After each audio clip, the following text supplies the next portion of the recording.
now, Pittsburgh's best sports show is about to begin. Call us or tweet us.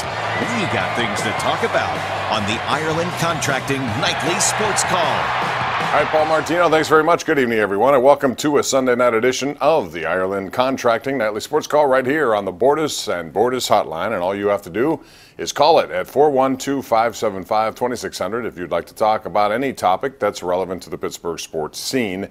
If you liked All-Star games, this was your weekend. You had the Pro Bowl game down in Orlando where it was a lot of rain. And then you also had the NHL All-Star game, which was in Tampa, Florida at the Amalie Arena. And a couple of Penguins figured prominently there as both Chris Letang and Sidney Crosby had goals for their Metropolitan Division, which eventually lost to the Atlantic. The Atlantic eventually lost to the Pacific, and they win the All-Star game. At least it was more enjoyable than we've seen in previous years. I like the 3-on-3 format, more entertaining, more opportunities back and forth, and lower scoring. The days of the 17-16 NHL All-Star games are over. As far as the Pro Bowl game, well, there were 9 Steelers there. The entire coaching staff, they came back to win the AFC 24-23 in a game which featured a lot of mistakes. Ben Roethlisberger threw a 79-yard pick six in which everyone forgot how to tackle. It is what it is. If you like those games, that's fine. But there's more business to go on and move forward into if you're the Steelers, and that is what to do with Le'Veon Bell, who sounded very optimistic this week about getting not only a deal done, but a long-term deal done. Do you agree? Do you think that's the best move? And how would you spend that money if you were in charge? Let me know at 412-575-2600 or on Twitter at KDPomp. They also have to figure out what to do with their defense and how to improve it, knowing that Ryan Shazier likely won't be part of it. They have to find that linebacker to take his place. They have to do a lot of different things, I think, defensively to get better than what we saw in the last 2 playoff games, last year in the AFC Championship and this year against Jacksonville. So the Steelers will have a very busy offseason for sure. We're getting closer to the start of spring training, and I ask you tonight, your take on what you've seen this past week with the Pirates continuing to do nothing in terms of adding to their roster, and yet the Milwaukee Brewers, a team that's a very similar type of team and a similar market size, has made the push to move forward. They told their fans a couple of years ago that they're going to take a step back or two, and they have to do it as part of a rebuild.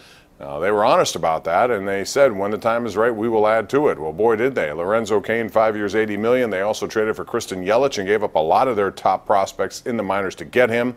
And he's a young player who could be there for a lot of years. He signed for at least the next 4 years with Milwaukee, so they know what he has as part of a $50 million contract. Cain gets $80 million, and their owner today said they had their version of Pirate Fest today in Milwaukee, and basically we still have more work to be done. We're going to go out and spend more money, hopefully on a prominent pitcher, quote.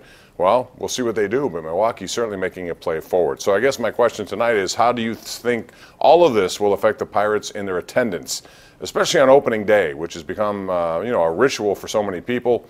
How many people will they have at PNC Park on opening day based on everything that's gone on? We'll also talk about this tonight on the #1 Cochrane Sports Showdown. That's on KDKA TV right after our late news, which follows the Grammys, which are still ongoing at this point. And we'll talk about the Penguins, who begin the second half, technically, of their season on Tuesday. San Jose comes to PPG Paints Arena. They have 2 home games this week, and the Penguins have put the pedal to the metal. They moved up to second place, tied with Columbus.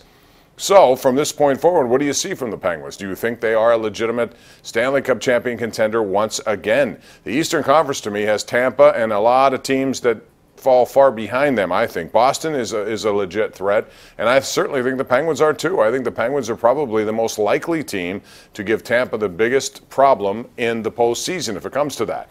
What do you think, and what do you think they have to do? And if you had to give up one known asset to get a third-line center, let's say, if you think that's their biggest need, who would that asset be? Give me a name. 412-575-2600. We'll talk all about that. And it was a very sad day in the Pittsburgh sports scene, and I bring this up because a very popular man who was one of the best at what he did for many, many years at the University of Pittsburgh passed away today. Randy Stoudemire, at age 62, lost his battle with early onset Alzheimer's. A man who was a wrestling coach there for decades, 304 wins. You look at what he was able to do with not only developing championship teams, but championship wrestlers. I'm talking about people who won conference championships. 3 of them won national championships. 33 All-Americans under Randy Stoudemire. But not only was he an outstanding coach, Randy Stoudemire was an outstanding teacher of men, making them better, making them people who can go into their communities and be productive members of their communities. He had that sort of appeal to so many people, and this is a man who will be sorely missed on the Pitt campus, Randy Stoudemire, the longtime coach at Pitt Wrestling, dead at the age of 62, and we certainly extend our best to his family and friends. We'll take a break on that note. It's 412-575-2600. Come back and entertain your phone calls tonight right here live on the Ireland Contracting Nightly Sports Call, 7 nights a week on Pittsburgh's CW. The Ireland Contracting Nightly Sports Call is brought to you by Ireland Contracting, putting new roofs on Pittsburgh homes for over 25 years. Call Ireland Contracting at 1-800-NEW-ROOF.